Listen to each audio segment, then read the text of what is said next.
之前5月我们才刚拆解过祥寿是如何定义 AI 数据枢纽的，但老实说，面对 PCIe Gen 6跟光通讯的物理极限，真正的战场才刚要开始。今天我们要带你认识一群硬核的反骨者——加语斯。没错，如果说祥寿负责的是整个数据调度的总指挥，那么加语斯就是真枪实弹在最前线维持讯号品质的特种兵。即便他们交出的2026第一季财报是亏损的，但这不过就是规格转换期那种黎明前的黑暗罢了。被靠着嘉泽与祥寿组成的铁三角，加语斯现在正发动一场史无前例的纯类比逆袭。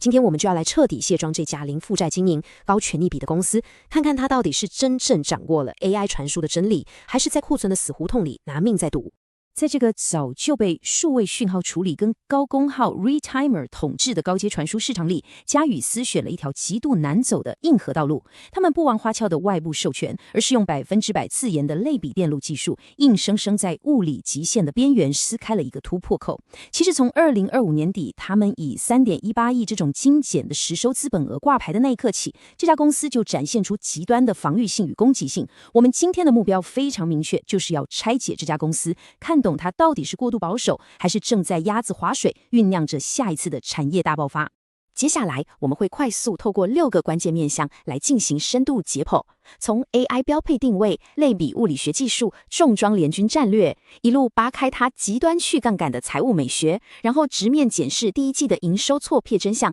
最后带你一窥2027年光通讯的终局。第一部分，我们先来聊聊市场定位 AI 传输的刚性标配。目前市场对加语斯最大的分歧，其实就在于它的 AI 纯度。我们摊开2025年的营收结构来看，数字非常冷酷哦。高达94.41% 的业绩依然死死绑定在 PCIe 跟 PC 相关市场，资料中心板块居然只在可怜的5% 边缘徘徊。大家难免会质疑，这家3.18亿股本的公司是不是被市场严重高估了它在 AI 领域的实质获利贡献？毕竟，这种高度集中的营收结构，在消费性电子市场疲软的时候，绝对是个巨大的隐患。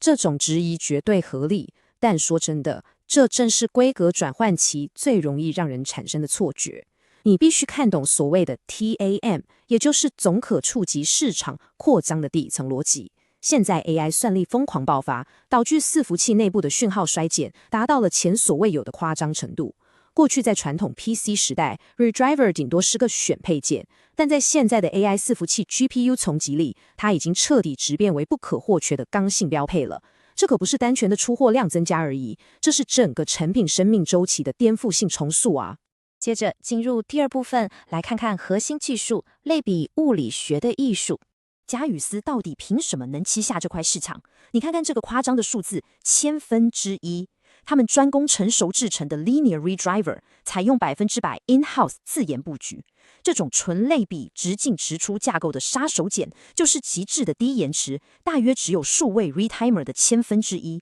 对于现在极度可除运算效率与极低 PUE 功耗指标的 AI 丛集来说，这根本就是物理特性上的压倒性优势。不过，技术的演进是很残酷的。当传输速率一路狂飙推进到 PCIe Gen 6， 甚至是未来的 Gen 7， 纯类比方案因为缺乏数位自动化工具辅助，它的劣势就会被无限放大。在这种极端高速的环境下，单纯的类比放大真的能抵抗庞大的电磁干扰跟窜扰吗？你看，连他们的策略伙伴祥寿都在积极布局 DSP 架构的 Retimer 了，纯类比方案在中高阶市场难道不会面临被降维打击，甚至直接被取代的风险吗？这就牵涉到我们的第3部分了，战略布局，重装联军的防御。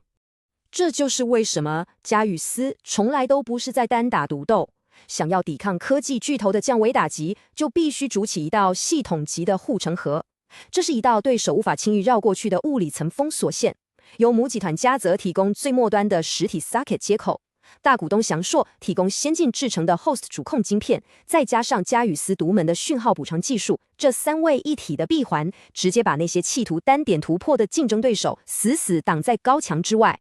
这种战略动机非常明确，就是最经典的错位竞争。我们对标一下普瑞 KY， 他们选择固守高毛利但也高功耗的数位防线，而嘉宇斯则是用低功耗的优势，在 UBB 跟机壳内的短距离市场向下精准割裂对手的防线。你再看看联发科，巨头的视角永远放在系统级 ASIC 与高阶 CPU 平台，根本无暇去顾及这种单颗只要$10的板级互联晶片，这就让嘉宇斯成功卡位了这块每台伺服器$400产值，却恰好被巨头们忽略的错位蓝海。听完嘉宇斯这种类比特种兵与高速传输巨头们的错位竞争策略，如果你也对半导体这种环环相扣的技术护城河感到着迷，那么接下来我们要针对财务卸妆与光通讯终局的深度拆解。所以不管你有没有赚到这波，不管影片对你有没有帮助，请先帮我订阅按赞哦，这样才不会错过每次可以搞懂公司在干嘛的影片。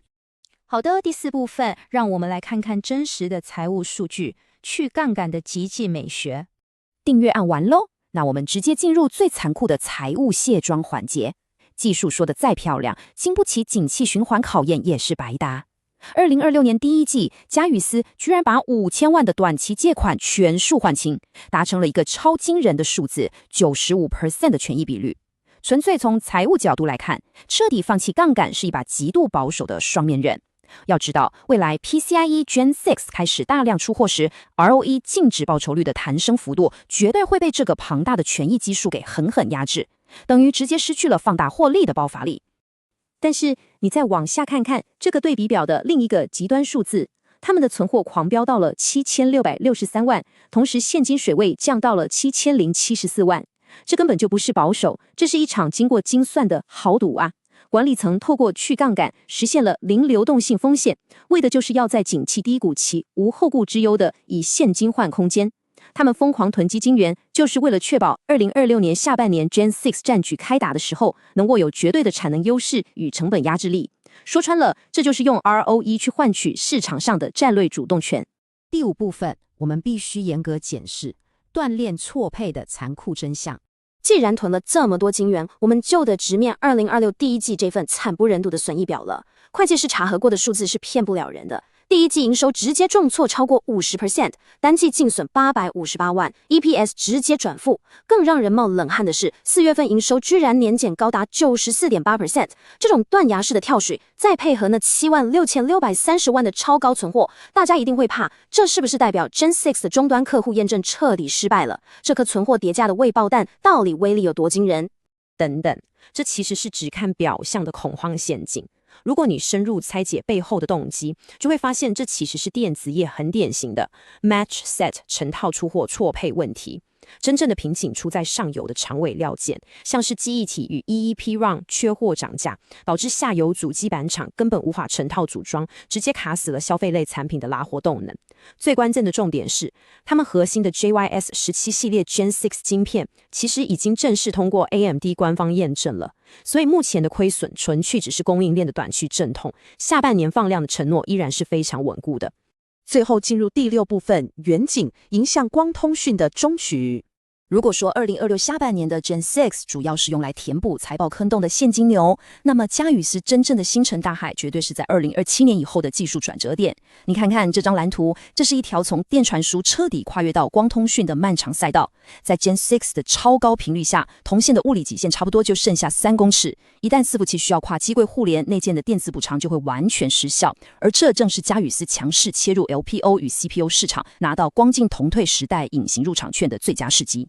推动这一切雄心壮志的核心，就是这颗 JYS1702O 线性光电转换引擎。它最可怕的技术壁垒在于，这是100%全流程自主研发的 IP 呀。相比于竞争对手 Astera Labs 还得依赖高昂的外部授权，嘉宇斯已经完全掌握了绝对的成本定价权。这在未来那种极度追求低功耗、低成本的白牌资料中心市场里，绝对具备了致命的吸引力。所以当法人在做估值模型的时候，千万不能被2026第一季那种因为错配导致的短期本益比失真给蒙蔽了双眼。只要下半年的 G6DC 成功拆除库存地雷，随着产品 ASP 翻倍，加上预期营收年复合成长率超过 50%， 如果我们去对标国际大厂 Astera Labs， 市场绝对有非常充分的理由给予嘉宇斯2027年25到30倍的 Forward PE 估值。